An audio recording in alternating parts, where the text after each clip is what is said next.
உலகெங்கும் வாழும் அன்பு தமிழ் நெஞ்சங்களுக்கு வணக்கம். மீண்டும் நெஞ்சு பொறுக்குதலின் நிகழ்ச்சியின் மூலம் உங்களை சந்திப்பது மகிழ்ச்சி. வாரந்தோறும் ஒரு சமூக தலைப்பினை எடுத்துக்கொண்டு நாம் விவாதித்து கொண்டு வருகின்றோம். பெண்கள் தங்களுக்கு தரப்படுகின்ற சுதந்திரத்தை முறையாக பயன்படுத்துகிறார்களா இல்லையா? இந்த தலைப்பை நான் ஒரு சகோதரியிடம் சொன்னபோது அவர்கள் சொன்னாங்க, இந்த தலைப்பிலேயே ஒரு ஆணாதிக்க துணி இருக்கிறது. சுதந்திரம் என்று சொன்னால் அதை எப்படி வேண்டுமானாலும் பயன்படுத்தலாம், இதில் என்ன முறையாக பயன்படுத்தலாம், இப்படி நீங்கள் ஒரு ஆண்களுக்கு இப்படி ஒரு தலைப்பு வைப்பீங்களா, சுதந்திரத்தை முறையாக பயன்படுத்துகிறார்கள் என்று அப்படின்னு ஒன்று கேட்டாங்க. இன்னும் கொஞ்சம் போன பிறகு சொன்னாங்க, இதை கொஞ்சம் மாற்றி இருக்கலாமே, நீங்கள் முறையாக பயன்படுத்துகிறார்களா இல்லையா என்பதை விட ஆக்கப்பூர்வமாக பயன்படுத்துகிறார்களா இல்லையா என்று. இன்னொரு பெண் என்கிட்ட சொன்னாங்க, சார் நீங்கள் வச்ச தலைப்பு நல்லது தான் சார், இன்றைக்கி வந்து பெண்கள் தங்களுக்கு தரப்படுகின்ற சுதந்திரத்தை எல்லை மீறி போகின்றார்கள், எப்படி அப்படின்னு கேட்டேன். இப்போ சொன்னாங்க, இன்றைக்கி பார்த்தீங்கன்னா நீங்கள் வந்து வாட்ஸ்அப்பில் பார்க்கலாம், ஃபேஸ்புக்கில் பார்க்கலாம், ஒரு 12 வயது கல்லூரி மாணவி கூட வந்து குடித்து விட்டு இருக்கக்கூடிய ஒரு சூழ்நிலை இருக்கிறது. சமீபத்தில் பார்த்தீங்கன்னா ஒரு கல்லூரியில், பிரபல கல்லூரியில் நைட்டு 11 மணிக்கு மேலே அவங்களுக்கு தரப்பட்ட சுதந்திரத்தை கார் எடுத்துகிட்டு ஈசிஆர் ரோட்டில் போயிருக்காங்க. 3 பேரில் 2 பேர் இறந்து போயிருக்கக்கூடிய சூழல் இருக்கிறது. பெண்களை நம்பி வீட்டிலேருந்து இங்கே அனுப்புகிறாங்க, ஒரு ஐடி தொழிற்சாலையில் வேலை செய்கிறாங்க. இன்றைக்கி லிவிங் டுகெதர் என்ற கலாச்சாரம் வந்திருக்கிறது, பெற்றோர்கள் நம்பி அனுப்புகிறார்கள். ஆகவே அவங்களுக்கு தரப்படுகின்ற சுதந்திரத்தை இவர்கள் முறையாக பயன்படுத்தவில்லையோ என்கின்ற ஒரு ஐயமும் எனக்கு வருகிறது. இந்த பெண்களுக்கு தரப்படுகின்ற சுதந்திரத்தை முறையாக பயன்படுத்துகிறார்களா இல்லையா, இல்லது ஆக்கப்பூர்வமாக பயன்படுத்துகிறார்கள் இல்லையா என்று 2 விதமாக நம்ம இருக்கின்றோம். நம்முடைய நிகழ்ச்சிக்கு வந்திருக்கக்கூடிய சிறப்பு விருந்தினர்களை நான் உங்களுக்கு அறிமுகம் செய்து வைக்கின்றேன். ஆடை வடிவமைப்பாளர், திரைப்பட நடிகை ஸ்னேகா அவர்களுடைய சகோதரி அவர்கள் நம்முடைய நிகழ்ச்சிக்கு வந்திருப்பது மிகுந்த மகிழ்ச்சி. சமூகத்தில் பெண்கள் நல ஆர்வலர், சமூக சேவகர், பெண்களினுடைய உயர்வுக்காக பாடுபட்டு கொண்டிருப்பவர் திருமதி லதா கிருஷ்ணன் அவர்கள் நம்முடைய ஒரு தமிழ் நாளிதழினுடைய ஆசிரியராகவும் இணையாசிரியராக பணிபுரிந்து கொண்டிருக்கின்றார். மிகச்சிறந்த பேச்சாளர் திருமதி கவிதா முரளிதரன் அவர்கள் நம்ம வந்திருக்கின்றார். இன்றைக்கி பல பெண்களுக்கு மலட்டுத்தன்மை என்பது ஒரு மிகப்பெரிய பிரச்சனையாக இருக்கிறது, குடும்பம் பிரிவதற்கு கூட காரணமாக இருக்கிறது. ஆகவே இந்த கருத்தரிப்பு மையத்தில் இருக்கக்கூடிய டாக்டர் தாட்சாயினி அவர்கள் நம்முடைய வந்திருக்கின்றார். இன்றைக்கு பெண்கள் பார்த்திங்கன்னா எல்லா துறையிலும் இருக்கின்றார்கள், ஆணுக்கு சரிநிகர் சமானமாக. இந்த ஈவென்ட் மேனேஜ்மெண்ட்லாம் முன்ன வந்து ஆண்களுடைய ஆதிக்கத்திலிருந்து இன்றைக்கு பெண்களும் அந்த மாதிரி ஈவென்ட் மேனேஜ்மெண்ட் கம்பெனிஸ்லாம் வச்சு நடத்துகிறாங்க. ஆகவே லட்சுமி அவர்கள் நம்முடைய வந்திருக்கின்றார். உண்மையாக இந்த பெண்களுக்கு தரப்படுகின்ற சுதந்திரத்தை அவர்கள் முறையாக பயன்படுத்துகிறார்களா, இல்லை இந்த பெண் சுதந்திரம் என்றால் என்ன என்பதெல்லாம் குறித்து ஒரு ஆவணப்படம் இருக்கிறது. அந்த ஆவணப்படத்தை பார்த்துவிட்டு நாம் விவாதத்தை தொடரலாம். அடுப்பினை பற்ற வைத்து அடுக்களையில் முடங்கும் பெண்ணே, நீ அன்றாடம் பழகும் அனலை போல் என்றுதான் அரங்கேறுவாயோ என்ற கவிதைக்கான பதிலாக பெண்களின் அரங்கேற்றம் பல்துறை சார்ந்த நிறுவனங்களில் பணிபுரியும் இடத்தில் பொதுவெளியில் நிகழ்ந்து கொண்டிருக்கிறது. ஆனால் இந்த அரங்கேற்றத்திற்கு பின்னால் இருக்கும் பெண் சுதந்திரம் முறையாக பயன்படுத்தப்படுகிறதா என்ற கேள்வியை எழுப்பும் அளவிற்கு அவர்களின் சுதந்திரம் விவாதத்துக்குள்ளாகி இருக்கிறது.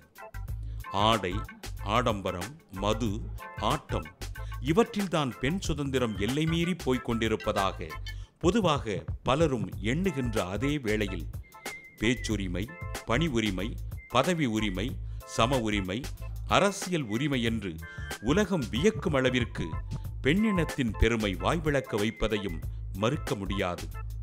பெண் சுதந்திரம் பற்றிய அளவுகோல் விழிப்புணர்வோடு போதிக்கப்பட வேண்டும் என்று பலர் கூறினாலும் சுயமாக அதனை உள்வாங்கி வாழாத வரையில் பெண் சுதந்திரம் மீதான மக்கள் பார்வை தவறாக இருப்பதற்கான வாய்ப்பு ஏற்படும்.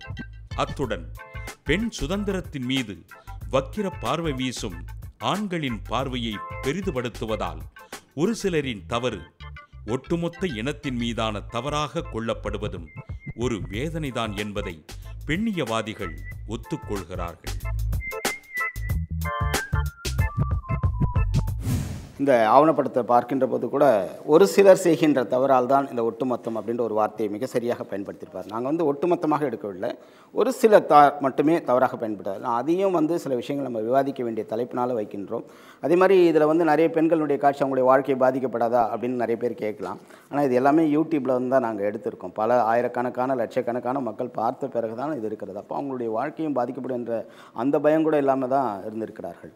ஆகவே உண்மையாகவே இந்த பெண்களுக்கு தரப்படுகின்ற அந்த சுதந்திரத்தை அவர்கள் முறையாக பயன்படுத்துகிறார்களா இல்லையா? சொல்லுங்கம்மா.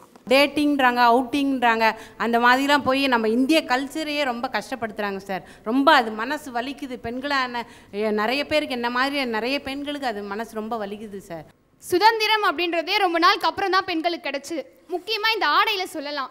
உண்மையாகவே சுதந்திரம் வந்துட்டு ஆடையில் கண்டிப்பாக இருக்குது. இதை ஏன் இஷ்டம் நான் போடுவேன் அப்படின்றதுல நீங்கள் வீட்டுக்குள்ளே மட்டும் போடுங்க, எதுக்கு தெருவில் வரீங்க? உங்களுக்கு சுதந்திரம் வீடு வரைக்கும் மட்டும்தான். ஆடையில் குறிப்பாக சொல்கிறேன், முழுமையாக உடை அணிந்தீங்கன்னா தயவு செஞ்சு வாங்க, நான் ஒன்றும் சொல்லலை. ஆனால் இந்த அரைகுறை ஆடைகளை உங்களுக்கு விருப்பம் இருக்கும், நான் ஒத்துக்கிறேன். ஆனால் அந்த வீடுக்குள்ளே மட்டும் தயவு செஞ்சு பயன்படுத்துங்க. ஏன்னா நம்ம ஒழுங்காக இருந்தாலும் இப்போ நாட்டு நடப்பு அப்படி இருக்குது. உங்களை பலவிதமாக எப்படி சொல்கிறது, கண்ணாலே ஒருத்தவங்க கெட்ட பேர் சொல்லிட்டாங்கன்னா அது உங்களை மட்டும் இல்லை, ஒட்டுமொத்த பெண் சமூகத்துக்கும் சேர்த்து தான். அதனால தயவு செஞ்சு இனிமே உங்களுக்காக மட்டும் இல்லை, ஒட்டுமொத்த இந்திய பெண்களுக்காகவும் இனிமே கொஞ்சம் ஒழுங்கா இருங்கன்னு தான் நான் சொல்ல வரேன். இப்போ நம்மளை மட்டும் அழகுபடுத்திக்க கூடாது, நம்ம நாலேஜையும் அழகுபடுத்தணும். முக்கியமானது நம்ம நாலேஜ் அழகாக இருக்கான்னு தான் பார்ப்பாங்களே தவிர இந்த பொண்ணு அழகாக இருக்கா அப்படின்லாம் பார்க்க மாட்டாங்க. இந்த பொண்ணு அறிவாளி, நல்லா படிப்பா, நல்ல ஒழுக்கமான பொண்ணு அப்படின்னு தான் எல்லாரும் ஃபுல்லாக இந்தியாவே பார்க்குறது அதுதான். பெண்களுக்கு இப்போ ரொம்ப சுதந்திரம் இருக்குன்னு சொல்லிட்டு அவங்க மதிக்க மாட்டேங்கிறாங்க. இப்போ ஓவர் ஹெட்வெயிட் ஆகிட்டு அம்மா சொல்கிறதே கேட்க மாட்டேங்கிறாங்க, அப்பா சொல்கிறதே கேட்க மாட்டேங்கிறாங்க.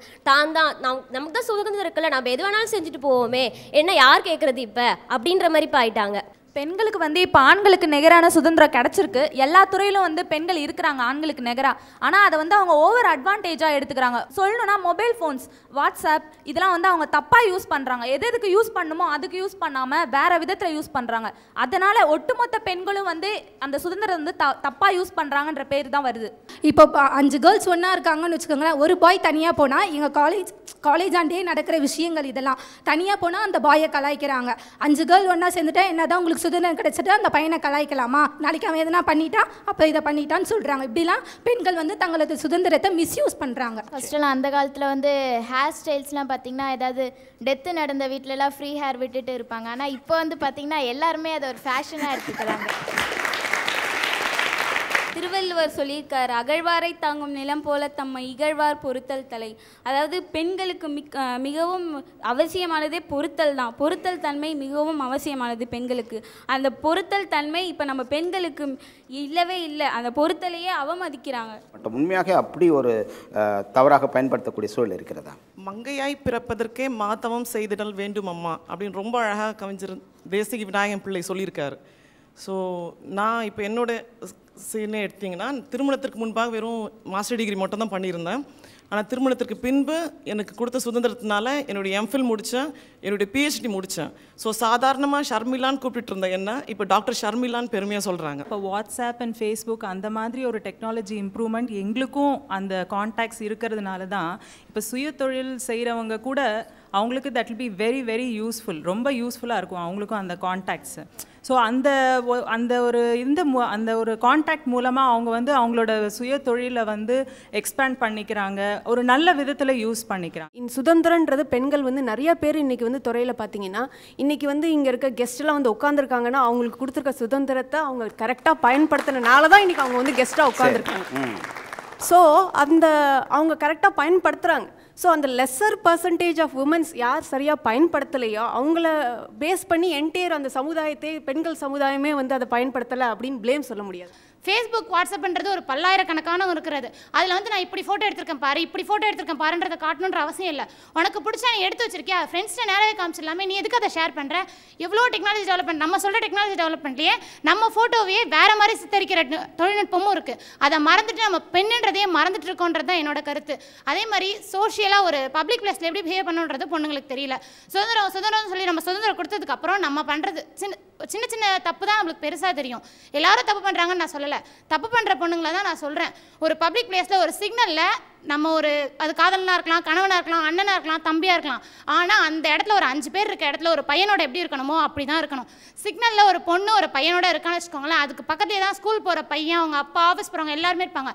ஆனால் அந்த பொண்ணு சிக்னலில் இருக்க மாதிரி பிஹேவ் பண்ண மாட்டா. பிடிச்சிக்கிட்டு உட்காந்துருப்பாங்க. என்ன ஸ்பீட் பிரேக் இருக்கா, இல்லை பள்ளம் இருக்கா, இல்லை அவனை விட்டு அவன் ஓடுவானா, இல்லை நீ தான் கீழே விழுந்துருவியா? சிக்னலில் இருக்கும் போது நீ எப்படி இருக்கணுமோ அப்படி இருக்கணும். வெளி உலகம் எங்களுக்கு சுத்தமாக தெரியல. நாங்களாம் ஹோம் மேக்கர்ஸ். அப்போ வீட்டுக்குள்ளே இருந்து என்னோடய கிச்சன் தான் என்னோடய லேப். கிச்சனில் இருந்துட்டு நான் இப்போ வெளி உலகத்தை பார்க்கணும்னா 24 மணி நேரமும் நம்ம போய் டிவி நியூஸை வச்சு கேட்டுட்டு இருக்க முடியாது. எப்பயோ வர இம்பார்ட்டன்ட் நியூஸ் எல்லாம் வந்து நம்மளுக்கு அந்த வாட்ஸ்அப்பில் வரும்போது அதை படிச்சுட்டு நம்ம நல்ல மெசேஜை மட்டும்தான்மா எடுத்துக்கணும், கெட்டதெல்லாம் எடுத்துக்கக்கூடாது. நாங்கள் கூட தான் காலையில் பார்க்குக்கு போய் வாக்கிங் போகும்போது நம்மளுக்கே நம்ம பொண்ணாக இருந்தால் எடுத்து அடிச்சிடலாமான்னு தோணும். புரியுதுங்களா? எடுத்து அடிச்சிடலாம் மாட்டேன். ஆனால் வந்து திருத்த வேண்டியது முதல்ல வீட்டில் இருந்து தாய் தகப்பன் கிட்ட இருந்து வரணும். தாய் தகப்பனே ஒரு ஃபோனை வாங்கி கொடுத்து ஒரு நம்பரை கொடுத்து இதை நீ வாட்ஸ்அப் லோட் பண்ணிக்கோன்னு சொல்லிட்டு உட்காந்துடுறாங்க. ஆன்லைனில் 11 மணி வரைக்கும் ஒரு பொண்ணு உட்காந்துக்கிறதா, 8வது 9வது படிக்கிற பொண்ணு ஆன்லைனில் உட்காந்துருக்கிறதா? ஏன்னா ஆன்லைனில் 11 மணி வரைக்கும் வந்து உங்களுக்கு இதுவா? சொல்லுங்கள் பாப்பா. சுதந்திரம்னா இப்படி படுத்தணும்னு கிடையாது. வீட்டில் அம்மா அப்பா சொல்லி கொடுத்து வளர்க்குறது தான் சுதந்திரம். இது நல்லது இது கெட்டதுன்னு சொல்லி கொடுத்து வளர்க்கணும். நீங்கள் வந்து ஒரு மாடர்ன் பெண்ணாக இருந்தால் நீங்கள் பிறக்கும் போதுலேருந்தே உங்களுக்கு சுதந்திரம் இருக்குது, அதை நல்லா புரிஞ்சுக்கோங்க. அதை தவிர வந்து நீங்களாக வந்து நம்ம ஹஸ்பண்ட் கொடுக்குறது, அப்பா கொடுக்குறது, அம்மா கொடுக்குறதுன்னு தப்பாக புரிஞ்சுக்காதீங்க. ஒவ்வொரு பெண்ணும் நினைக்கணும் என்னென்னா நம்ம சுதந்திரத்தோடு தான் பிறந்திருக்கோம் அப்படின்ற முதல்ல நல்ல தங்களோட என்ன ஞாபகத்தில் பதிய வச்சுக்கணும் சார். இன்றைக்கு பெண்களுக்கு தன்னிச்சையாக முடிவெடுக்கக்கூடிய சுதந்திரம் இருக்கிறதா? நான் படிச்சிருக்கேன், ஆனால் இன்றைக்கி எனக்கு ஒன்றுமே தெரியாத நிலையில் இருக்கிறேன். நான் படிச்சிருந்தேன், என்னால் ஒன்றும் சாதிக்க முடியல. என்னால் நான் என்ன செய்வேன் சொல்லுங்கள்? அந்த மாதிரி தான் இருக்குது. எனக்கு சுதந்திரம் இருந்து என்னால் அதை உபயோகிக்க முடியல. ஏன்னா கூட்டு குடும்பத்தில் நான் இருந்துட்டேன். என்னோடய சுதந்திரத்தை நான் அவங்கக்கிட்ட சொல்ல முடியாது. உனக்கு என்ன தெரியும், நீ பேசாமல் அங்கே போய் இரு அப்படின்னுவாங்க எங்கள் மாமியார். என்ன சொல்லுவீங்க நீங்கள்? ஒன்றும் பேச முடியாது. எங்கள் ஹஸ்பண்டுக்கிட்டையும் ஒன்றும் சொல்ல முடியாது. நான் வந்து ஒரு பல் டாக்டராக இருக்கேன். எனக்கு படிக்கிற காலத்திலே கல்யாணம் ஆகிடுச்சு. ஒரு கூட்டு குடும்பத்தில் தான் இருக்கேன். I am a marathon runner. நான் ஒரு 21 கிலோமீட்டர்ஸ் ரன் பண்ணுவேன். வீட்லேயும் வேலை செஞ்சுவேன். இந்த சுதந்திரம் எல்லாம் மாமனார் மாமியாரும் கொடுத்துருக்காங்க. I respect them also. என் வீட்டுக்காரர் 2 வருஷமாக இல்லை இந்த ஊரில். பட் அவர் என்னெல்லாம் சுதந்திரம் கொடுக்குறாரோ அந்த அந்த அந்த லிமிட்டோடு தான் ஐ டூ எவ்ரிதிங். பட் அதுக்கு வேண்டி வந்து லிமிட்லெஸ்ஸாக பண்ணணும்னு இல்லை. பட் அந்த சுதந்திரத்தில் நம்ம எவ்வளோ தூரம் உபயோகமாக, எவ்வளோ தூரம் வந்து யூஸ்ஃபுல்லாக பயன்படுத்துகிறோங்கிறது இஸ் வெரி இம்பார்ட்டன்ட். ஆடைகளை பற்றி சொன்னாங்க. I wear shorts also when I run. I wear sarees also. மடிசாரும் கட்டிப்பேன். ஆடைகள்ங்கிறது இட் இஸ் டோட்டலி வந்து அவங்களோட பர்செப்ஷன், எப்படி பார்க்குறோங்கிறது இருக்குது. உங்களுக்கு என்ன கம்ஃபர்டபுளாக இருக்கோ நீங்கள் வேர் பண்ணிங்கன்னா அதை எப்படி கேரி ஆன் பண்ணுறது உங்களுக்கு தெரியும். உங்களுக்கு அந்த தைரியம் வேணும். How to carry it on to the public. வெளியில் நடக்கிறது எல்லாம் நடக்கும். பட் அதை மீறி how do you protect your self உங்ககிட்டேருந்து தான் வரணும். எனக்கு கம்ஃபர்டபுளான இருக்க ட்ரெஸ் அது ஆபாசமாக இல்லை, உங்களுடைய பார்வையில் தான் குற்றம் இருக்கிறது அப்படின்ற மாதிரி சொல்கிறாங்க. ஜீன்ஸு டிஷர்ட்லாம் போட்டும் சார், நாங்கள் வேண்டானே சொல்ல. Modern girls okay. ஆனால் என்னென்னா அந்த டிஷர்ட்டில் வரக்கூடிய வாக்கியங்களை ரொம்ப வருத்தம் தரக்கூடிய வாக்கியங்களா, மற்றவங்க மனசை வந்து ஈர்க்கக்கூடிய வாக்கியங்களாக இருக்கிறது நிச்சயமாக எங்களால் வரவேற்க முடியல சார். இது வந்து நிச்சயமாக கண்டிக்க வேண்டியது எங்களை பொறுத்தவரையும். இல்லை, ஒரு சில பெண்கள் தான் அந்த மாதிரி போட்டிருக்காங்கன்னு சொல்கிறாங்க. எல்லாருமே அந்த மாதிரி இப்போ சுடிதார் போட்டுருக்காங்கன்னா ஒரு சில பெண்கள் தான் அந்த மாதிரி ஷால் போடுறாங்க. நானும் சுடிதார் போடுவேன். பட் ஷால் எப்படி போடுவேன்னு எனக்கு தெரியும். எப்படி போடணும், எப்படி போட்டால் பார்க்க மாட்டாங்கன்னு எனக்கு தெரியும் எனக்கு. ஸோ நம்ம போடுற ட்ரெஸ் வந்து நம்ம அடுத்தவங்க பார்க்குறது நல்லா, என்ன சொல்கிறது, நம்ம அப்பாவும் இருப்பாங்க, அண்ணாவும் இருப்பாங்க, எல்லோரும் தான் இருப்பாங்க. நம்ம அவங்க பார்க்குற பார்வையில் தான் இருக்குது எல்லாமே. ஸோ நம்ம ட்ரெஸ் போடும்போது ஒழுங்காக போடணும், அவ்வளோதான். டிசைனராக நீங்கள் என்ன நினைக்கிறீங்க? கண்டிப்பாக வந்து ஆடை போடும்போது செக்ஸியாக இருக்கும்னு யாரும் நினச்சி அப்படி பண்ண மாட்டாங்க. அவங்களுக்கு எது சூட் ஆகுது, எது நல்லா இருக்கும் அப்படின்றது தெரிஞ்சு தான் நம்மக்கிட்ட வராங்க. இப்போ பொதுவாக நம்ம என்ன சொல்கிறோம், காலேஜ் கேர்ள்ஸ் தான் இப்படி போகிறாங்க. ஹோம்லியாக இருக்கவங்க ஒரு ஃபேமிலி லேடிஸ் கூட வந்து கொஞ்சம் அவங்க வயசில் வந்து அப்படியெல்லாம் கொஞ்சம் மாடர்னாக போட்டிருந்துருக்க முடியாது. ஸோ இப்போ வந்து அவங்க ஹஸ்பண்ட் கொடுக்குற அந்த இதை வந்து நல்லா போட்டுக்கோமா, நீ ஏன் இப்படி ஒரு மாதிரி இதாக இருக்க, கொஞ்சம் நல்லா மாடர்னாக ட்ரெஸ் பண்ணிக்கோ அப்படின்னு சொல்லி ஹஸ்பண்ட் சொல்லும் போது என்கிட்ட வந்து சொல்லுவாங்க, நான் ரொம்ப கவர்டாக போடுறேன். கவர்ட் இன் சென்ஸ் நான் வந்து தப்பாக சொல்லலை, கொஞ்சம் ஹை நெக்காக போடுறேன், அது மாதிரியாக இருக்குது, கொஞ்சம் வயசான மாதிரி ட்ரெஸ் பண்ணுறேன்றாரு என் ஹஸ்பண்ட், கொஞ்சம் எனக்கு மாடர்னாக பண்ணி கொடுங்க. அந்த மாடர்ன்றதை வந்து ஒரு நல்ல விதமாக தான் காட்டணும். அதை தப்பான நாங்கள் கண்டிப்பாக நாங்கள் டிசைனராக இருந்தாலும் சரி, இல்லை மற்ற பெண்களாக இருந்தாலும் சரி, அந்த மாதிரி யாரும் போடுறது கிடையாது. இப்போது ரொம்ப ஃபியூ கேர்ள்ஸ் லைக் ஸோ எடுத்துக்கிட்டோன்னா இப்போ அப்ராடில் இருக்காங்க கேர்ள்ஸ், இங்கே வராங்க ரொம்ப ஷார்ட்ஸ் போட்டு. அன்றைக்கி என் பொட்டிக்கில் ஒரு பொண்ணு வரா, லைக் அம்மா அப்பாவோட வர பயங்கர ஷார்ட்ஸு, அவ்வளோ சின்ன ஷார்ட்ஸ் அவங்க போட்டு கூட்டிகிட்டு வராங்க. அவங்க இங்கே நிறைய பேர் சொன்னாங்க பேரண்ட்ஸ் எப்படி குழந்தைங்கள வளர்க்குறாங்கன்றது தான் முக்கியம். அந்த பொண்ணு ஷார்ட்ஸ் போட்டு வரும்போது அப்பா அம்மா கூட வந்தாலும் ஒரு 4 பேர் வந்து கிண்டல் பண்ண தான் செய்வாங்க. ஸோ அது பேரண்ட்ஸ் கையில் தான் இருக்குது. நீ ஏமா இவ்வளோ ஷார்ட்ஸ், எனக்கே ஆச்சரியமாக இருந்தது, என்ன இந்த பொண்ணு வந்து பேரண்ட்ஸ் கூட வர இவ்வளோ ஷார்ட்டாக ட்ரெஸ் போட்டு வரா. ஸோ அது வந்து சுதந்திரம்ன்றது வந்து நம்ம எப்படி அதை பயன்படுத்திக்கிறோன்றது தான் முக்கியம். மெயினாக வந்து பேரண்ட்ஸ் வந்து அதை கரெக்டாக குழந்தைங்கள கொண்டு போனாங்கன்னா அது தப்பாக எந்த பெண்களும் யாருமே வந்து தப்பாக யூஸ் பண்ணிக்க மாட்டாங்க. இன்றைக்கி நான் இங்கே வந்து உட்காந்து பேசுனா எனக்கு வந்து எங்கள் பேரண்ட்ஸும் சரி, எங்கள் மாமியார் மாமனார், என் ஹஸ்பண்ட் எல்லாருமே கரெக்டாக அது அந்த ஒரு இது கொடுத்துருக்காங்க எனக்கு. ஸோ அதை நான் கரெக்டான முறையில் நான் எடுத்துகிட்டு போயிட்டுருக்கேன். நான் வந்து என் குழந்தைங்கள பார்த்துக்கிறேன், என் ஒர்க் கரெக்டாக மீன் வீடை பார்த்துக்கிறேன், எல்லாத்தையுமே ப்ராப்பர் டைமில் நம்ம பண்ணிவிட்டு இங்கே இப்படி வந்து இன்னைக்கு இந்த இடத்துல வந்து உட்கார அளவுக்கு ஒரு முறையாக ஒரு இது கிடச்சிருக்கு. ஸோ அதை வந்து நம்ம கரெக்டாக யூஸ் பண்ணிக்கிறத பொறுத்து தான் இருக்குது.